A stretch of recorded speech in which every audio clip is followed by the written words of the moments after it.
Welcome to Vivekananda bright future academy. আজকে আমরা শুরু করতে যাচ্ছি একটা অত্যন্ত গুরুত্বপূর্ণ টপিক, সেটা হচ্ছে কি গ্রুপ ভার্বস বা ফ্রেজাল ভার্বস বা প্রিপোজিশনাল ভার্বস।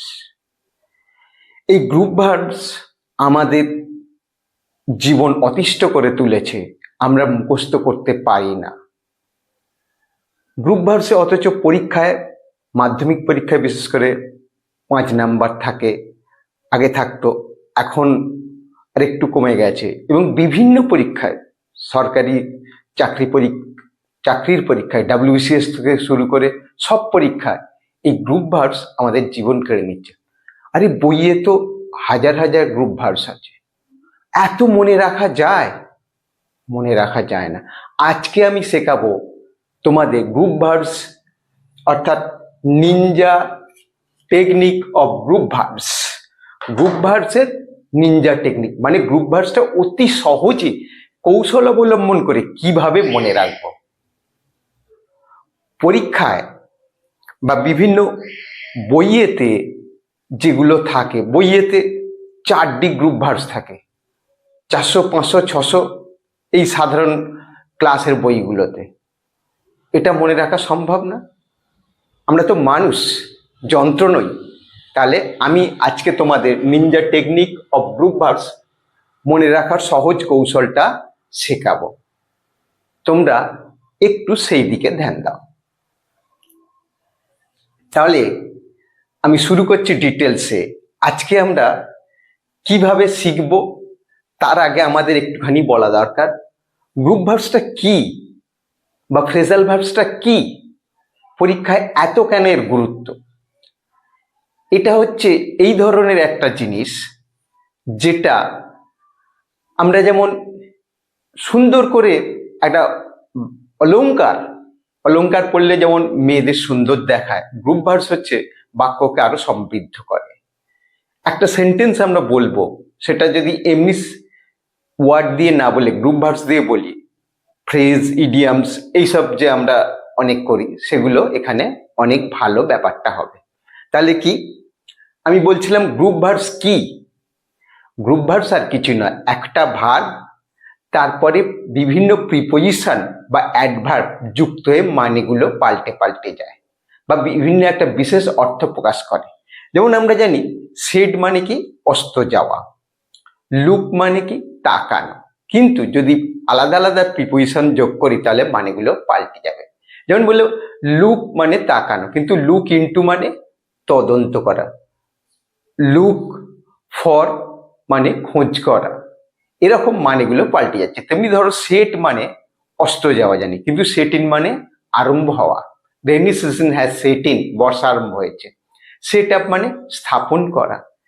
এরকম মানেগুলো পাল্টে যায়। বিভিন্ন একই ভার্বের পরে বিভিন্ন প্রিপোজিশন যুক্ত করলে মানেগুলো পাল্টে যাবে, বা অ্যাডভার্ব যুক্ত করলে মানেগুলো পাল্টে যাবে।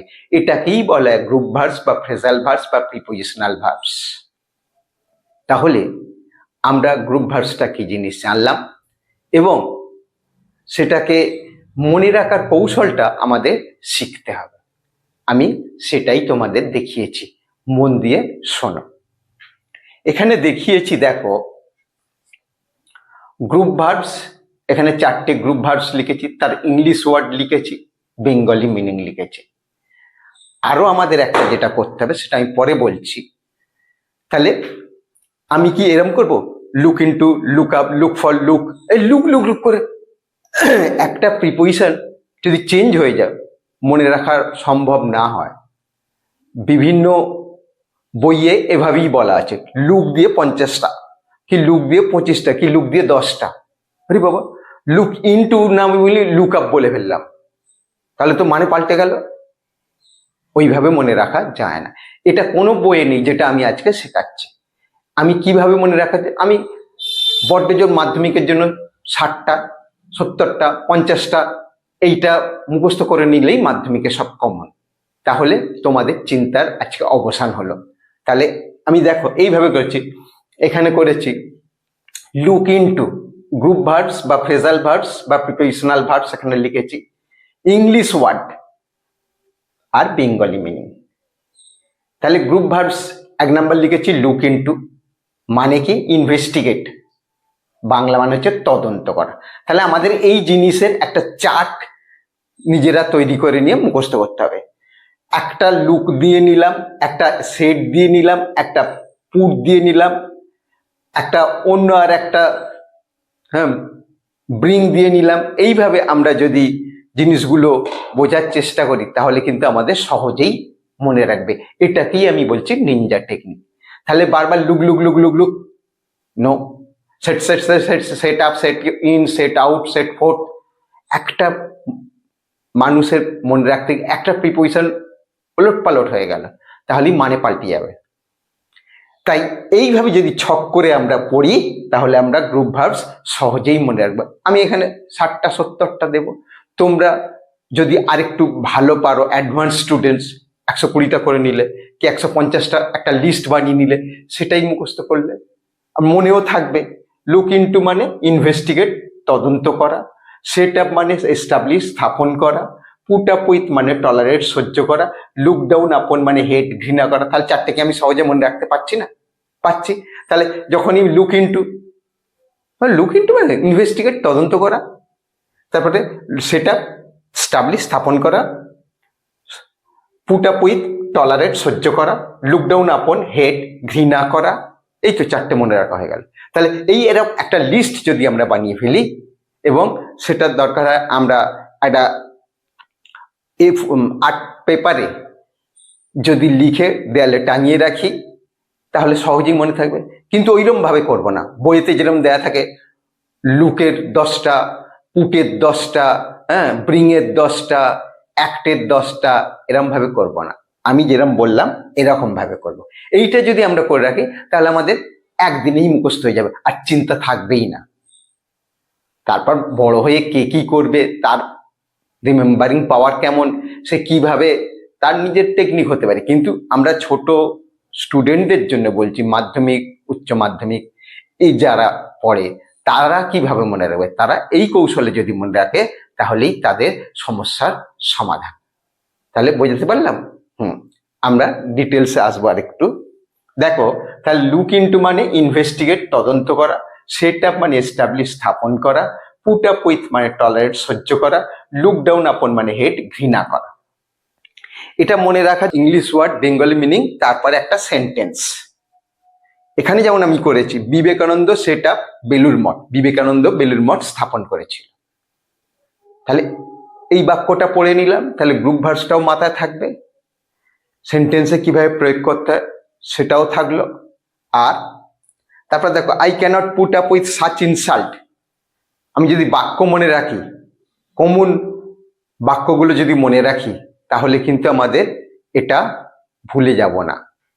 I can't put up with such insult, আমি এইরূপ অপমান সহ্য করতে পারি না, আমি এইরূপ অপমান সহ্য করতে পারি না। হাউ ক্যান আই, কেমন করে পারবো?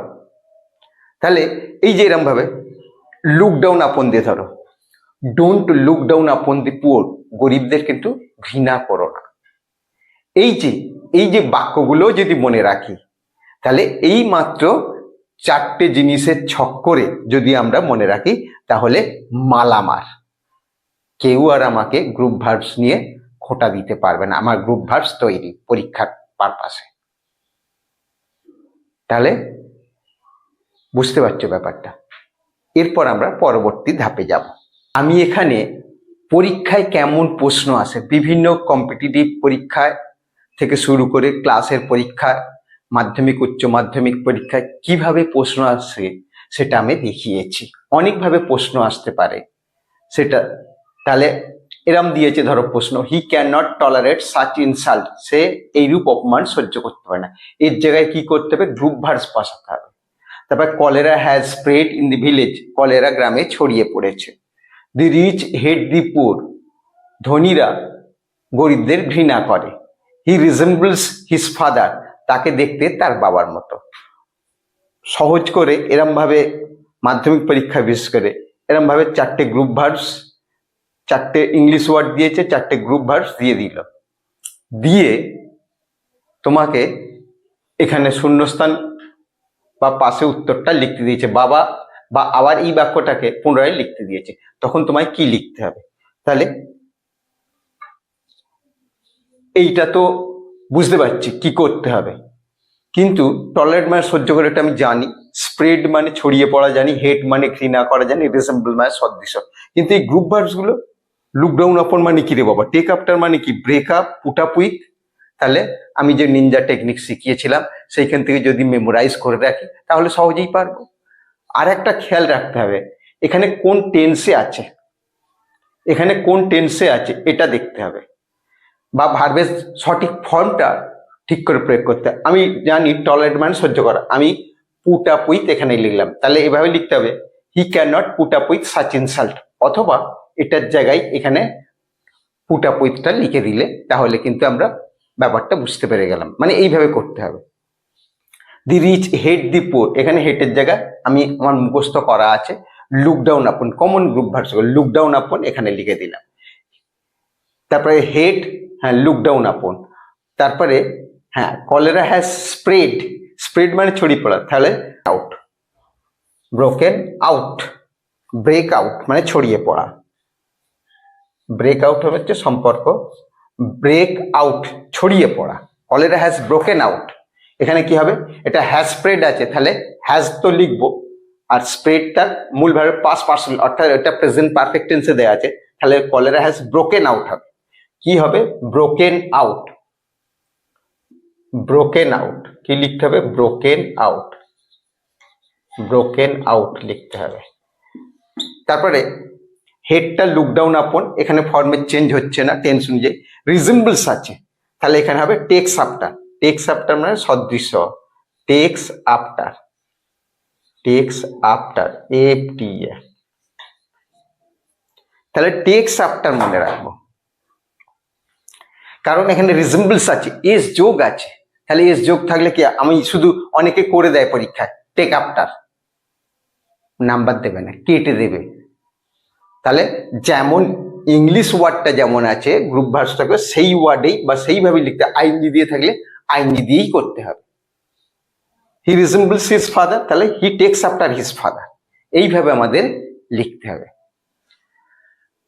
তোমরা কতগুলো লিস্ট করবে, কি করবে, কিভাবে মনে রাখবে, আমি তোমাদের এই যে মাধ্যমিকে যে যতগুলো করলে সব কমন পাবো, বা সাধারণ পরীক্ষায় যতগুলো করলে কমন পাবো, সে তার আমি লিস্ট এই ভিডিওর মধ্যে ইনক্লুড করে দেব, আর সেটা ইনক্লুড করে দেবো। এইভাবে আমরা এগোবো। আর আমি আরেকটা জিনিস এখানে দেখাবো যে আমরা সত্যি শিখলাম কিনা, তাহলে একটা আমাদের কুইজ হয়ে যাক। আমি তোমাদের প্রশ্ন দেব, তোমরা উত্তর করবে, পারবে তো? নিশ্চয়ই পারবে, যদি শিখতে পারো, কেন পারবে না? তাহলে দেখো তোমরা কতটা শিখেছো তার একটা পরীক্ষাও হয়ে যাক। কি শিখেছো সেটা এখানে প্রমাণ করবে। প্লিজ ড্যাশ ইউর শুজ, আমি 3টে গ্রুপ ভার্বস দিয়েছি, put on, give up, look for. তাহলে তোমার জুতো খোলো, এটাই সাধারণ হবে। তাহলে আমি গ্রুপ ভার্বস তো মুখস্থ করে ফেলেছি, হ্যাঁ গ্রুপ ভার্বস মুখস্থ করে ফেলেছি, তাহলে তুমি পারবে তো? দেখো put on, give up, look for, তাহলে প্লিজ পুট অন মানে পরিধান করা, তাহলে এখানে প্লিজ পুট অন হবে, কি হবে, put on your shoes. Give up হবে না, গিভ আপ মানে পরিত্যাগ করা, লুক ফর মানে খোঁজ করা, তাহলে ও দুটো হচ্ছে না। তারপরে দেখো I am dash my mobile, আমি আমার মোবাইলটা কি করছি, খুঁজছেই হবে, তাহলে কি খুঁজছি, ইংরেজি কি, looking for, looking after, giving a. তাহলে আমার যদি মনে রাখতে পারি, যদি মেন গ্রুপ ভার্বস গুলো যদি মনে রাখি, তাহলে সেগুলো দিয়েই পড়ে, অন্য হজরলব বা হজকট গ্রুপ ভার্বস কিছু পড়ে না। সেটা কি, দেখো looking for, I am looking for my mobile, এখানে খেয়াল রাখো এম আছে মানে কন্টিনিউয়াস আছে, তাহলে লুক ফর লিখলে হবে না, এখানে করে দিয়েছি লুকিং ফরই দিয়ে দিয়েছি, সবই ভার্বের সাথে আইএনজি করে দিয়েছি, সেইটা খেয়াল রাখতে হবে, ভার্বটার সাথে আইএনজি করতে হবে। I am looking for my mobile, look for মানে খোঁজ করা। নেভার ড্যাশ ইউর ড্রিম, কখনো তোমার স্বপ্ন কি করো না, পরিত্যাগ করো না, ছেড়ে দিও না, আশা ছেড়ো না, এরকম হয়। এটা নেভার ড্যাশ ইউর ড্রিম, তাহলে put out, give up, coming, তুমি এটা করবে, আমায় কমেন্টে তোমরা করবে, করে কমেন্টে লিখবে। তাহলে আমরা কি শিখলাম? আমরা শিখলাম কি আজকে নিনজা টেকনিক অফ গ্রুপ ভার্বসের নিনজা টেকনিক, অর্থাৎ পাওয়ার অফ রিমেম্বারিং, মনে রাখার কৌশল, টেকনিক। এখানে আমি কি দেখিয়েছি, গ্রুপ ভার্বস কাকে বলে, কিভাবে গ্রুপ ভার্বস মনে রাখবো, এটাই আমাদের আলোচ্য বিষয় ছিল। অর্থাৎ আমি বলেছিলাম এইভাবে মনে রাখতে হবে। প্রথম ছক একটা করে নিতে হবে। প্রথমে কি লিখতে হবে? গ্রুপ ভার্বস বা ফ্রেজাল ভার্বস। তারপরে কি লিখতে হবে? English word. তারপরে কি লিখতে হবে? বেঙ্গলি মিনিং আর সেন্টেন্স, অ্যাপ্লাইড সেকশন, প্রয়োগটা। এইটা যদি, এই চারটে যদি আমি এইভাবে একটা ছক করে নিই নিজে থেকে, তাহলে কিন্তু মনে রাখতে পারবো। কিন্তু কোন গ্রুপ ভার্বসগুলো মনে রাখবো তার জন্য আমি একটা তালিকা দিয়ে দেবো। আর তারপরে আমি করলাম কি, এখানে কয়েকটা প্রয়োগ দেখালাম, হ্যাঁ, কিভাবে পরীক্ষায় আসে সেটা দেখালাম, এবং শেষে একটা কুইজ করে দেখালাম তোমরা কেমন শিখলে। তাহলে আজকে এখানেই শেষ করব। ভিডিওটা যদি তোমাদের ভালো লেগে থাকে তাহলে অবশ্যই একটা লাইক করবে, শেয়ার করতে ভুলবে না, এবং চ্যানেলে যদি নতুন হয়ে থাকো তাহলে অবশ্যই চ্যানেলটা সাবস্ক্রাইব করবে। তাহলে আজকে এখান থেকে বিদায় নেব। আবার দেখা হবে পরবর্তী ভিডিওতে। ততদিন সুস্থ থাকো, ভালো থাকো। Thank you for the day. Best of lakh.